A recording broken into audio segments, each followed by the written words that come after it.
Pronto, gente, nossa gravação já iniciou, então nós vamos hoje para a terceira aula, né?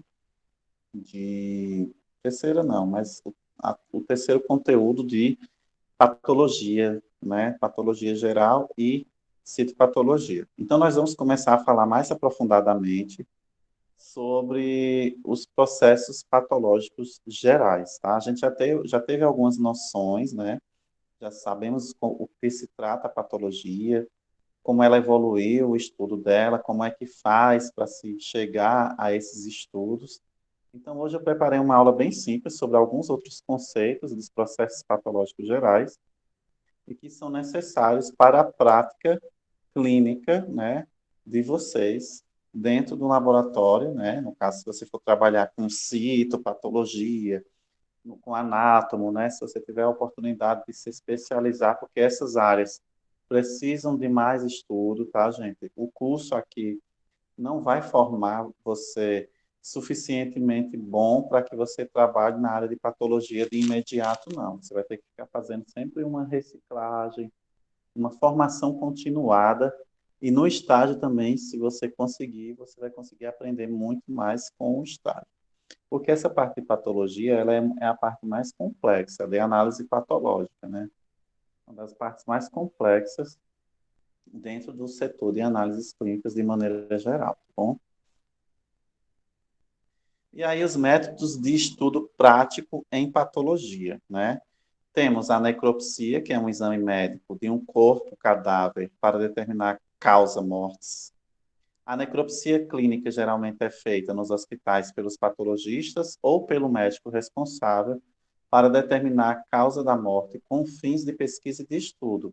E aí você pode trabalhar no setor de IML com necropsia, mas você vai trabalhar mais na perspectiva de auxiliar esse médico nessa necropsia, né? E aí você pode ajudar o médico fazendo a coleta de materiais, levando para análise no laboratório, e eles fazem o estudo né, da causa mortis ali dentro da análise do cadáver, da anatomia mesmo em si. A necropsia forense, ela tenta encontrar respostas para a causa da morte como parte de uma investigação policial. Então, no ambiente de crime, né, no ambiente de homicídio, por exemplo, você vai chegar lá e você vai ter que coletar dados daquela cena, né, por exemplo. Pode trabalhar nessa área também, auxiliando, né? Você vai pegar as coletas dos materiais, né, que porventura tem ali, resto de sangue, um dedo, né, às vezes cortou um dedo e tá um dedo jogado para lá. Estou dando exemplos, tá, gente? Às vezes restos de outras coisas que podem ser irrelevantes para o crime. Ocultação de cadáver, aí a pessoa vai coletar outros indícios que poderia estar ali na cena do crime, né, para poder chegar onde esse cadáver está, e assim vai, tá?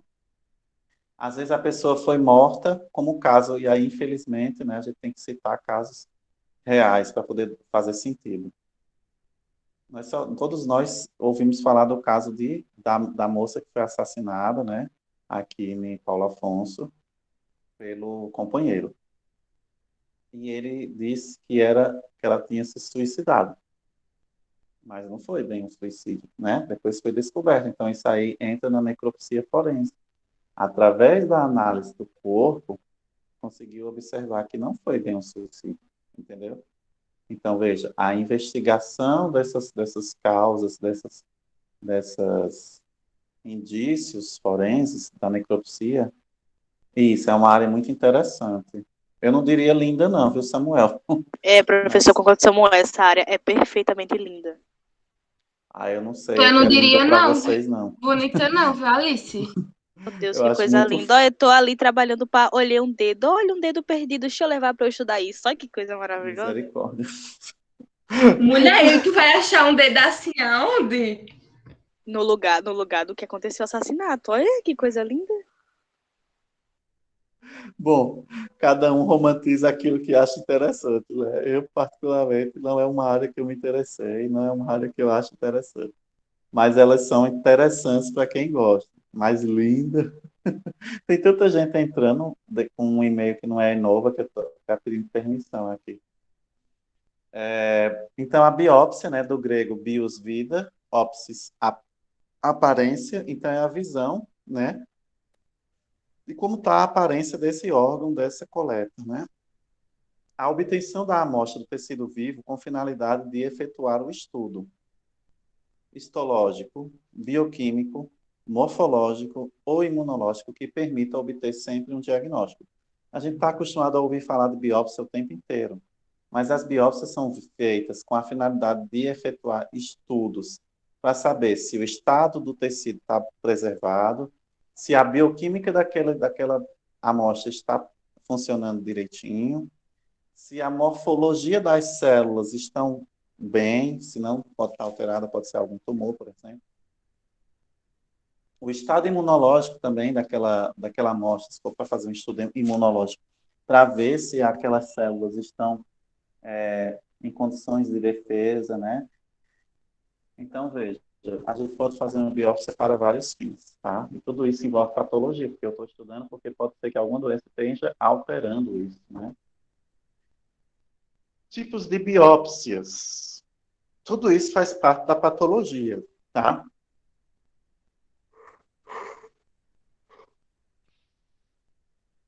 As externas, que são de pele e mucosas. Toda vez que você vê fazer raspagem da pele para estudo de micose, é um tipo de biópsia, tá? Então, quando a gente vai fazer raspagem, né, de aquelas coisas estranhas, como se fosse, como por exemplo, um processo de erisipela, né, na pele. Aí ali raspa aquela amostra, vai fazer uma análise. Processo de Isso é um quê, tipo de professor? biópsia. Erisipela, já ouviu falar? Não. É uma bactéria que ataca a pele, e aí a pele da pessoa fica toda cheia de feridinhas e começa a dar problema de circulação, tá?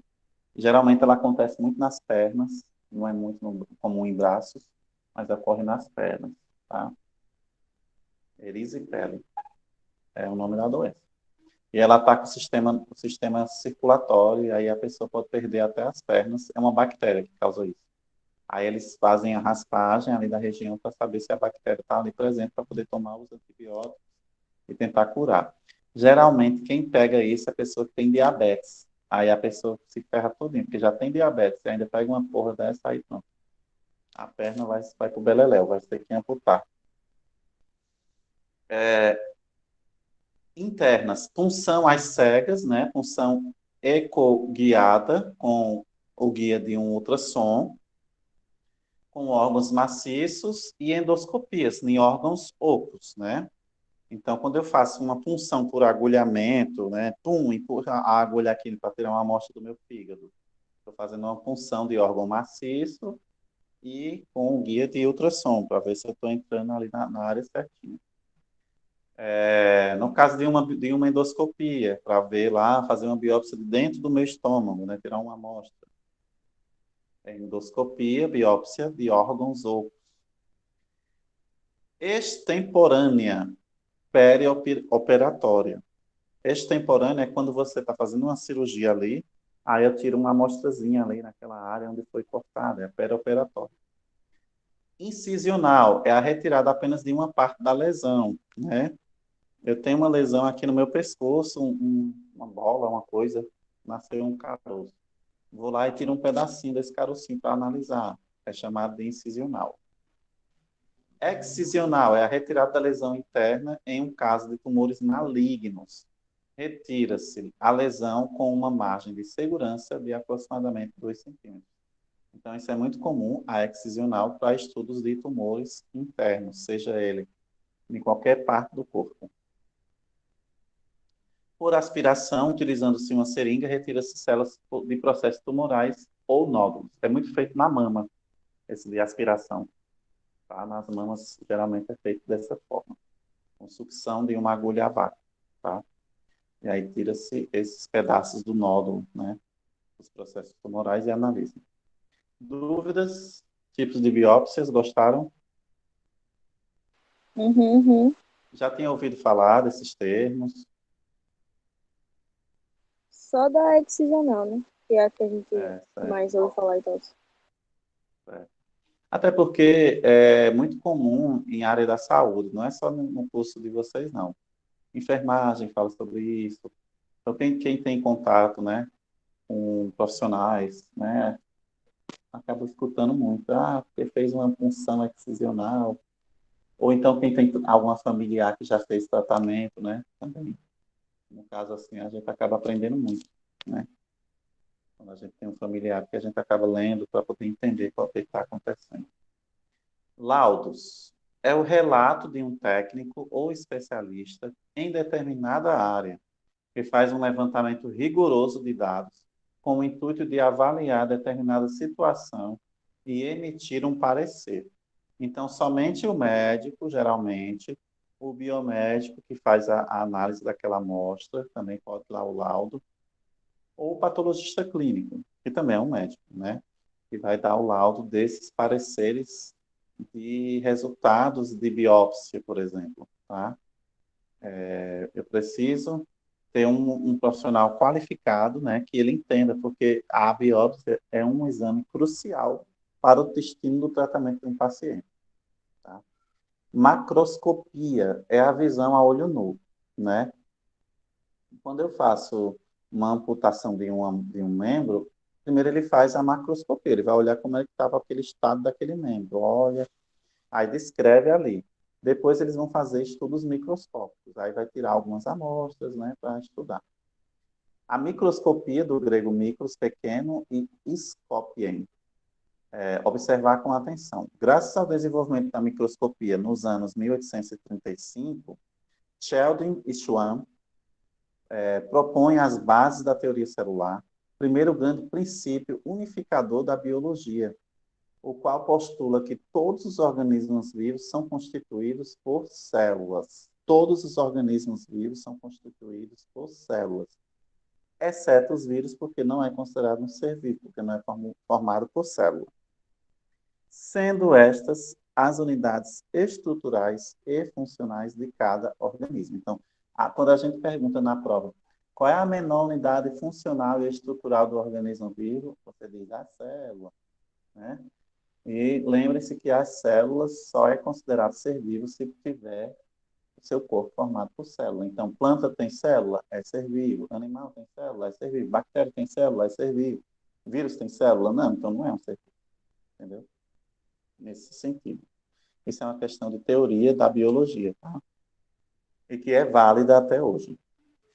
Microscopia eletrônica, com o advento da microscopia eletrônica, a qual propicia aumentos de 200.000 a 400.000 vezes, com resolução de objetos tão pequenos quanto um angstrom, que um angstrom corresponde a 10 micrômetros elevado à quarta potência. É muito aumento, tá?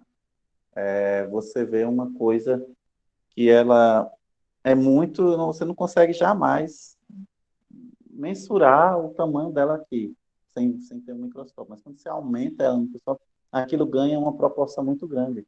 É como se isso aqui fosse uma bactéria que a gente não vê a olho nu, e quando eu vejo no microscópio ela está desse tamanho aqui do óculos. Entendeu? O aumento é muito grande. A visualização de estruturas celulares e também dos vírus puderam ser, então, desvendadas pela ciência somente por causa que o microscópio eletrônico foi desenvolvido. A gente só consegue estudar vírus graças à microscopia eletrônica, porque eles são muito pequenos e muito danados, e dá trabalho você estudar vírus, tá? Um dos processos que também está na patologia é o processo do congelamento, né? É a técnica que vai possibilitar o corte no micrótono, de pedaços do tecido para estudo. A citologia, que é a célula, ou a histologia, que é o tecido, é um ramo da biologia que vai estudar as células e os tecidos no que diz respeito à sua estrutura, suas funções e sua importância na complexidade dos seres vivos. Fixação. As células dos órgãos e tecidos, pouco depois de morrerem, decompõem-se rapidamente. Então, o processo de fixação destina-se a preservar as células, evitando as modificações post-mortem, conhecidas por autólise, e conservando deste modo, a estrutura morfológica, que consiste basicamente na estabilização da estrutura das proteínas por coagulação entre os muitos agentes fixadores que se entregam, destacam-se o álcool etílico, o ácido acético, o formol e o ácido pícrico. Todas essas substâncias servem para a gente fixar proteínas, células, e conseguir observar elas em microscopia, seja em lâmina, seja em outros componentes. Então, essa fixação ela é necessária porque eu preciso que a célula se torne preservada da maneira como se ela estivesse viva, para poder que eu observe e consiga fazer um estudo que faça sentido, tá? Se eu não usar a fixação, a minha célula vai morrer e vai ficar deformada, eu não vou conseguir analisá-la direito, entendeu? Então é nesse sentido, tá? E a coloração que nos acompanha o tempo todo no laboratório. Então, a maioria dos elementos que constituem os tecidos é naturalmente incolor, o que é uma coisa que eu sempre digo para os meus alunos. Não fiquem imaginando que quando você vai abrir um corpo vivo, você vai ver lá fígado rosinha, pâncreas amarelinho, rim meio cor de salmão. Não é assim que funciona a coisa, não. Todo mundo é uma cor toda feia, velha, cheia de vaso sanguíneo, aquele monte de líquido. Então, assim, para você analisar isso, você vai ter que fazer a coloração. E é a coloração que vai definindo cada estrutura. E aí, através dessas técnicas de coloração, que são metodologias de análise, você consegue ter um padrão de coloração em determinadas células de determinadas áreas do corpo, entende? E aí você consegue ter uma visão mais didática do seu estudo em vivo no microscópio, tá? E aí, os índices de refração não se afastam muito do da água. Para que ele se torne visível, o microscópio recorre-se à coloração, quer dos componentes proteicos das estruturas, quer das inclusões celulares da natureza química diversa. Alguns dos corantes mais comuns são a hematoxilina, que a gente ouve falar, né, direto, a fluoxina e o verde-luz, mas há muito mais, né? Eu lembro que eu citei alguns, né, que tem a hematoxilina eosina, são muito utilizados também na coloração de sangue, né? Alguns, mas é mais ainda na coloração de tecidos. Isso é muito comum na coloração de tecidos, principalmente. Não tem como colorir, não tem como ver uma lâmina de tecido se não for colorida, tá? Histoquímica é uma técnica histológica que tem por objetivo a identificação da natureza química dos componentes celulares, por isso que é histoquímica. Consiste na coloração específica destes constituintes, recorrendo basicamente a substâncias que, reagindo com os componentes celulares, dão origem a produtos colorados. Esta técnica contrasta com a coloração histológica comum, acima referida, na medida em que esta última se baseia na absorção pelas estruturas de substâncias coradas, os corantes, enquanto que na histoquímica as cores são propriedades de produtos que se formam in situ. Imunohistoquímica. Isso são processos, tá, gente, gerais, que a gente utiliza para diagnóstico, estudos de patologia, tá? Então, procura-se a imunohistoquímica, ela procura, você pode trabalhar com essa área dentro de um laboratório, tá? Procura a visualização de uma interação antígeno-anticorpo. É um processo de localizar antígenos, que são proteínas, em células de uma amostra do tecido, tá vendo? Explorando o princípio da ligação específica dos anticorpos a antígenos no tecido biológico. Então, você vai estudar a interação desse anticorpo com esse antígeno nesse tecido que você coletou. Aí, por isso que é chamado de imunohistoquímica. É um processo químico sendo analisado no tecido e, acima de tudo, com um interesse imunológico. É, o nome da técnica provém das raízes imuno, em referência a anticorpos utilizados no procedimento, e isso significando o tecido. A coloração imunistoquímica ela é amplamente utilizada no diagnóstico de células anormais, tais como aquelas encontradas em neoplasias, que são as células dos tumores. Marcadores moleculares específicos são característicos de eventos celulares particulares, tais como proliferação da morte ou morte celular, que é a apoptose. O IHQ é também amplamente utilizada na pesquisa básica para compreender a distribuição e a localização de biomarcadores e proteínas diferentemente expressas em diferentes partes de um tecido biológico. Tá? Então, essa aula era curtinha, só para a gente fechar essa parte de processos patológicos gerais. Eu hoje vou liberar vocês mais cedo, olha que legal, porque essa parte era só isso mesmo. Porque eu estou seguindo o protocolo lá da Ementa. Não sei se vocês observam. Eu já passei os conceitos históricos, agora eu já estou entrando no... Eu vou de taticamente, eu sou muito assim. Então, eu espero que vocês tenham entendido. Esse slide eu vou disponibilizar também. Caso eu esqueça, vocês sempre podem puxar minha orelha, viu, gente? Porque eu tenho uma memória... Professor, essa matéria do senhor, eu tô sem coisa lá. Aí como é que faz? Manda um e-mail da gente pro senhor, é? Se você não tem ela, você tem que me mandar seu e-mail para eu mandar o convite novamente, porque por algum motivo, pode ser que eu não tenha mandado o convite só para você, entendeu? Então, quem não tiver minhas disciplinas lá, salva no meu nome, né? Patologia, e as outras, você tem que me mandar o seu e-mail para eu mandar o convite especificamente só para você, porque quando a pessoa está faltando, aí é só aquela pessoa que precisa mandar o convite isoladamente.